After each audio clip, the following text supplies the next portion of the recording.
Even in a place like New York City, the coping mechanism of going back into the closet to protect yourself once you hit a certain age is really common. It seemed so easy for me at the time, and yet I know it was very frightening. I mean, I was scared, even though I was gay, you know, and I felt okay, so I thought, but I knew that if you were caught, or anything, it would be very bad. Well, I wouldn't say I was celibate, but I didn't solicit anybody in the military. I think I know this is going to sound terrible. The way I got through that, I was already sort of isolated because I was the only black person in my unit. So therefore, it didn't bother me because I knew how to suffer. Knowing how to suffer is a good thing.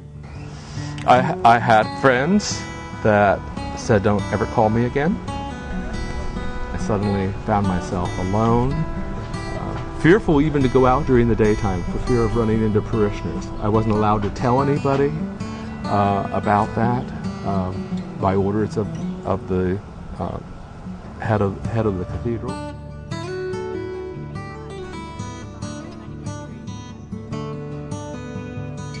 This question of the difference between generations is really key in the context of LGBT older people and SAGE's work, because the fact is that the LGBT community is going through a sea change in terms of the way we live our lives, that the younger generations of older people, or LGBT boomers, or folks who came of age during the gay rights movement, grew into an expectation of being treated fairly, of not being discriminated against, and I think we can safely assume are going to be much less willing to step back into the closet when they get older.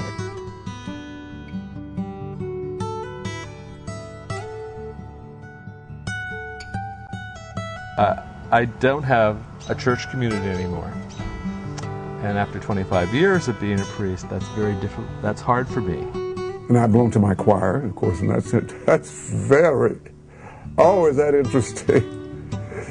In fact, one guy said, "I know you are." I said, "Am I what?"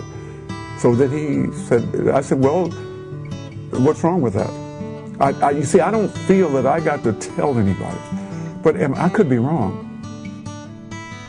I think the positive side of this is that communities are beginning to recognize the LGBT senior population and the needs of our constituents. And now I don't care. I think it's the greatest. It's just great. I have no fear of anyone finding out anything. If anyone would have told me at that time that I would be having a wonderful, wonderful life in New York, I would have told them they were a liar. You know, because I thought my life was about ended. The population is still very homophobic.